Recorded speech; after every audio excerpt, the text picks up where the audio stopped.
अस्सलाम वालेकुम क्लास। आज के लेक्चर में हमारे पास दो टॉपिक हैं। पहला टॉपिक जो है वो क्या है, अजम्पशंस ऑफ द लॉ, और दूसरा जो टॉपिक है वो क्या है, difference between increase and decrease in supply and expansion and contraction in supply. तो आज इन दो टॉपिक्स पर हमारा लेक्चर डिपेंड कर रहा है।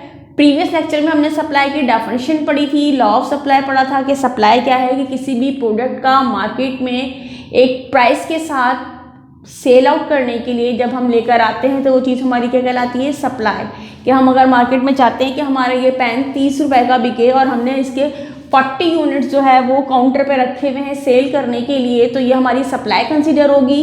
और अगर ऐसा है कि हमारे पास इसके 100 यूनिट्स हैं लेकिन हमने उसकी प्राइस डिसाइड नहीं की हुई, तो वो हमारा क्या कंसीडर होता है, स्टॉक कंसीडर होता है। तो स्टॉक में क्या होता है कि प्राइस डिसाइड नहीं होती, लेकिन सप्लाई में क्या होता है कि प्राइस डिसाइडेड होती है कि कितने यूनिट्स को हमें कितने पे किस लिहाज से सेल आउट करना है।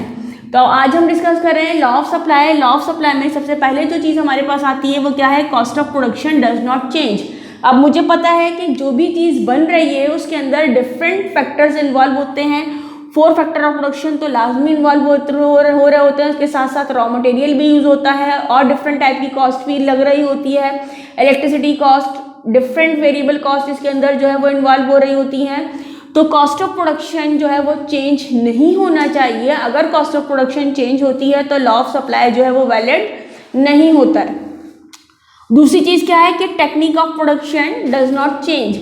हमें मालूम है कि प्रोडक्शन की जो प्रोसेस चल रहा है वो डिफरेंट टेक्निक्स पर होता है। सम टाइम वो मे बी के मशीन पर डिपेंड कर रहा हो या ह्यूमन्स पर डिपेंड कर रहा हो। तो अगर हमने अपनी लेबर को स्किल कर लिया है, उसको अच्छी तरह से ग्रूम कर लिया है, तो इसका मतलब क्या है कि उसकी एफिशिएंसी चेंज हो जाएगी। या पहले हम वर्कर से काम करवा रहे थे, अब हमने उसमें मशीनरी को इंगेज कर दिया है, तब भी हमारी टेक्निक जो है वो प्रोडक्शन की चेंज हो जाएगी, जिसकी वजह से हमारा आउटपुट क्या होगा, चेंज हो जाएगा। और जब हमारा आउटपुट चेंज होगा तो फिर उसकी वजह से क्या है, लॉ ऑफ सप्लाई वैलिड नहीं रहेगा। तो टेक्निक ऑफ प्रोडक्शन जो है वो भी चेंज नहीं होना चाहिए, कॉस्ट ऑफ प्रोडक्शन भी चेंज नहीं होना चाहिए। तीसरी चीज़ जो हमारे पास आती है वो क्या है, price of substitute goods do not change. Substitute goods को हम पहले भी डिस्कस कर चुके हैं कि सब्स्टिट्यूट गुड्स वो गुड्स होती हैं जो एक दूसरे के रिप्लेसमेंट में यूज़ होती हैं। लेट्स सपोज कि अभी अगर हम बात करें कि हमारा इंसिडेंट गुजरा है बकरा ईद का, तो अब क्या है कि हमारे पास टमाटर और दही जो है वो एक दूसरे का सब्स्टिट्यूट है। तो अब क्या होता है कि अगर के प्राइस बढ़ जाती है टमाटर की, तो लोग उसके सब्स्टिट्यूशन के तौर पर दही को इस्तेमाल करना शुरू कर देते हैं। तो अगर price of substitute good change होती है तब भी सप्लाई का जो फैक्टर लॉ है वो क्या होता है, वो एप्लीकेबल नहीं रहता। Objective of the firm does not change.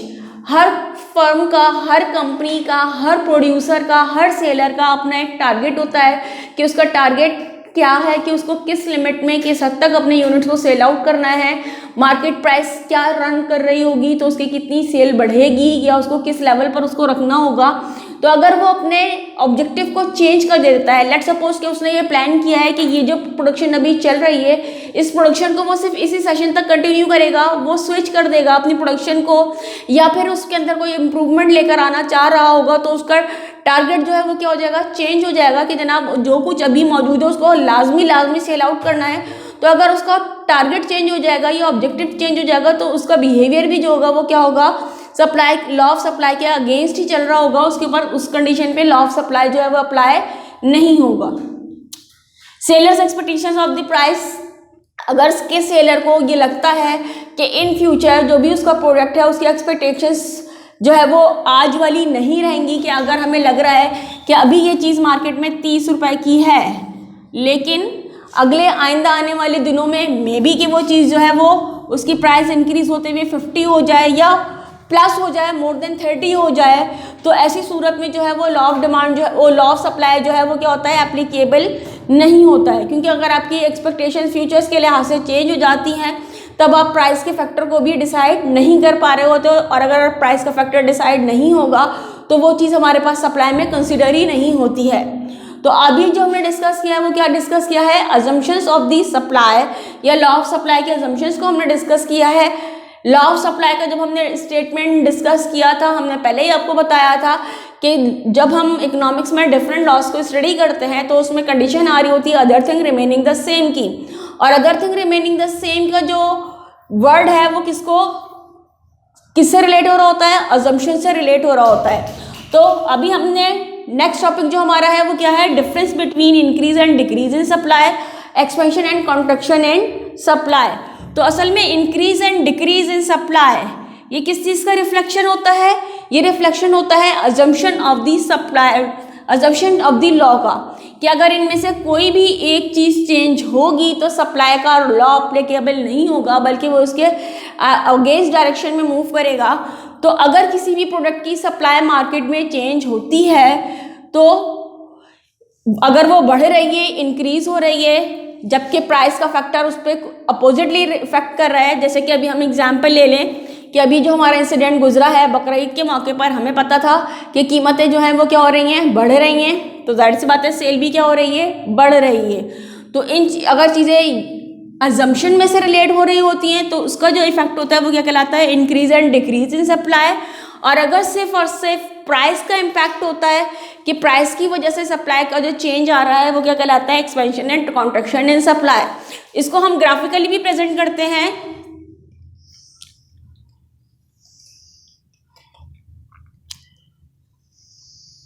ये हमारा इनिशियल सप्लाई कर्व है SS।